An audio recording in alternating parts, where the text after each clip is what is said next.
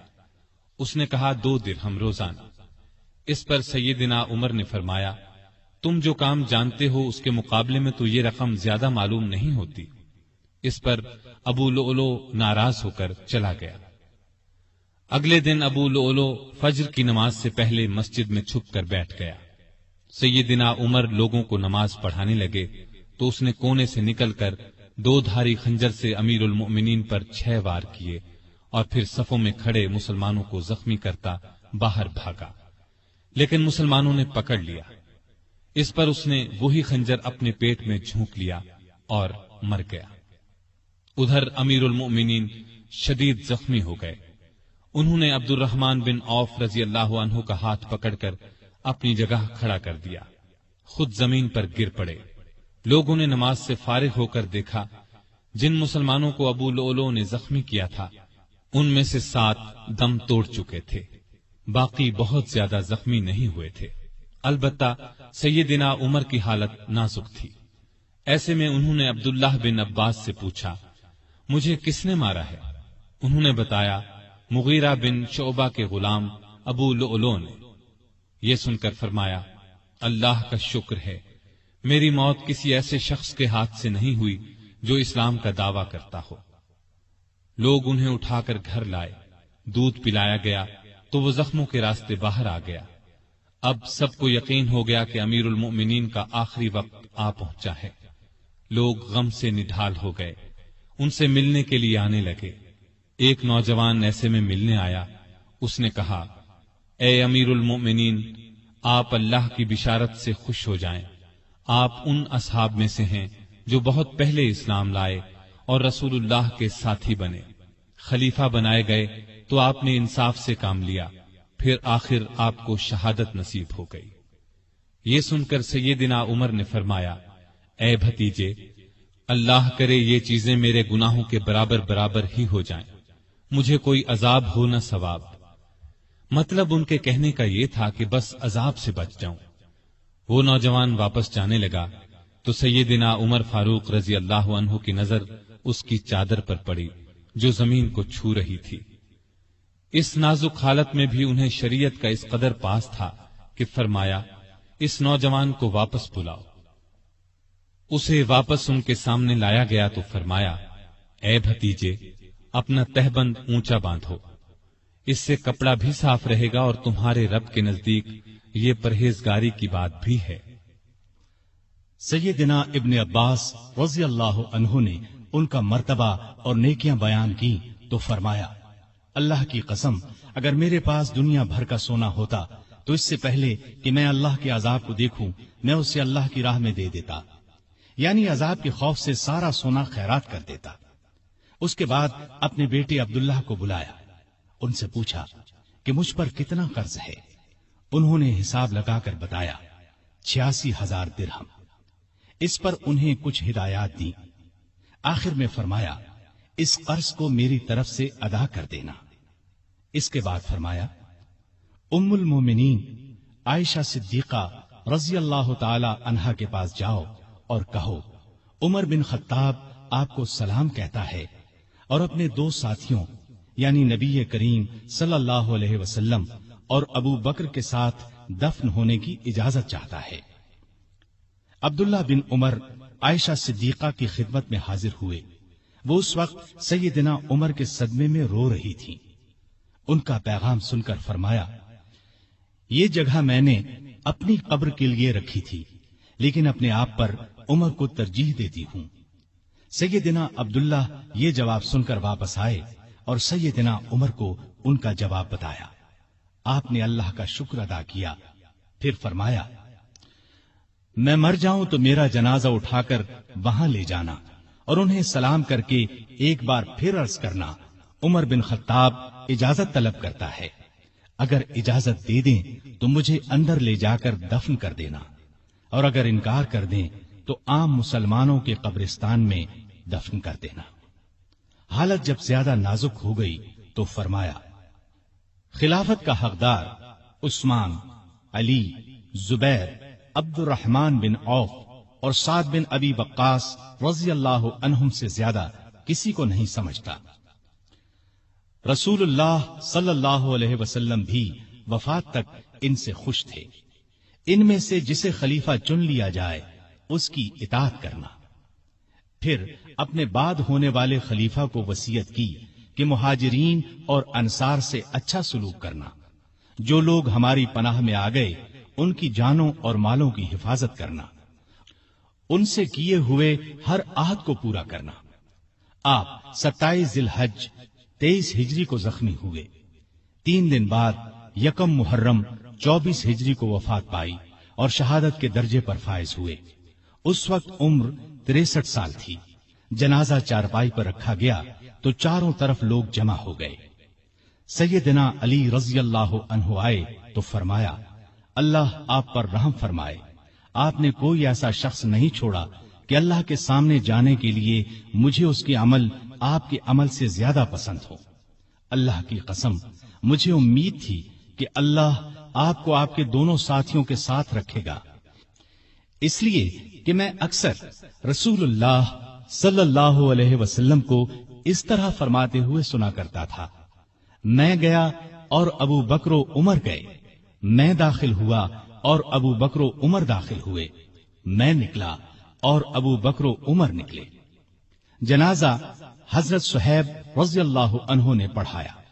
حضرت علی، عثمان، سعد بن ابی وقاص اور عبد الرحمن بن عوف رضی اللہ عنہم نے قبر میں میت کو اتارا اور اسلام کے اس بہت بڑے فرزند کو ہمیشہ کے لیے رسول اللہ صلی اللہ علیہ وسلم اور سیدنا ابو بکر رضی اللہ عنہ کا ساتھ نصیب ہو گیا ہے۔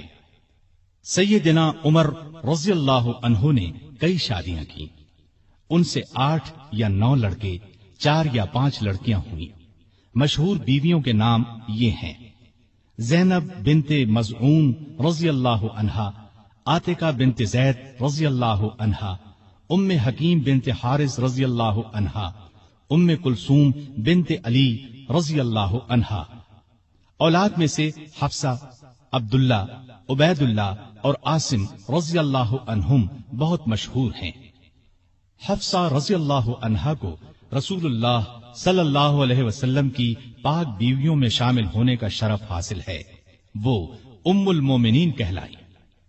آپ میں اللہ کا خوف انتہا کو پہنچا ہوا تھا، عبادت کا شوق بھی بے حد تھا، راتوں کو جاگ کر نفل پڑھا کرتے تھے۔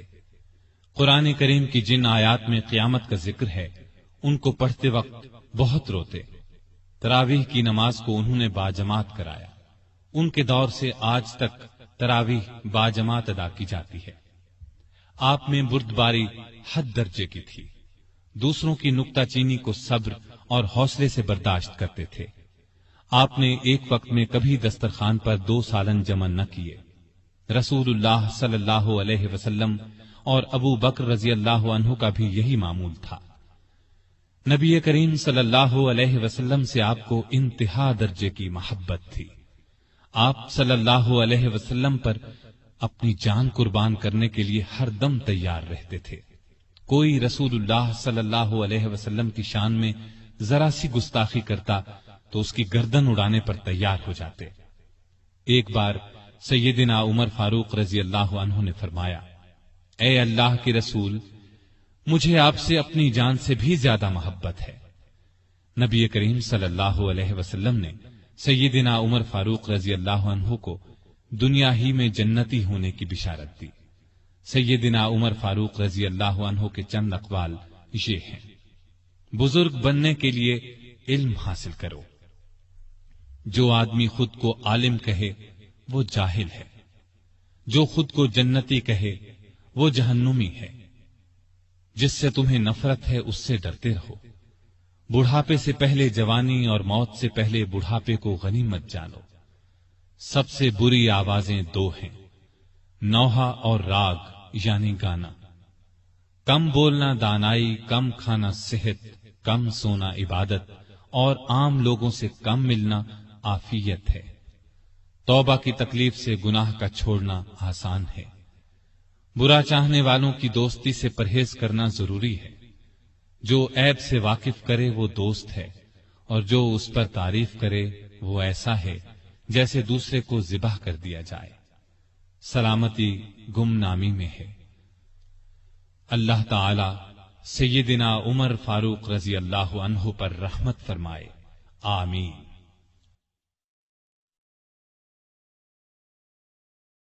سامعین محترم، ابھی آپ دارالسلام اسٹوڈیو لاہور پاکستان سے سن رہے تھے فاروق اعظم۔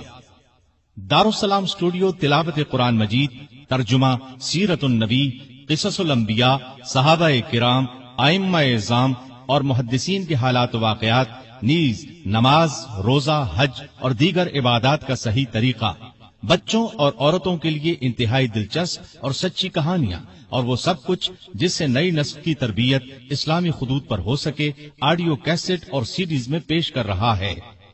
دارالسلام اسٹوڈیو دارالسلام پبلشرز اینڈ ڈسٹریبیوٹرز کا ایک حصہ ہے، جو اسلامی کتب کی اشاعت کا بین الاقوامی ادارہ ہے، جس کا ہیڈ آفس سعودی عرب کے دارالحکومت ریاض میں واقع ہے، جس کے مینیجنگ ڈائریکٹر جناب عبد المالک مجاہد ہیں۔ دارالسلام کا دنیا کے 27 ملکوں میں نیٹ ورک ہے۔ پاکستان میں اس کا ایڈریس نوٹ کر لیں: دارالسلام اسٹوڈیو، 50 لوور مال، نزد MAO کالج، لاہور۔ فون 7240024، 7232400 اور 7120054، فیکس 7354072۔ یہ پیشکش تھی محمد طارق شاہد کی۔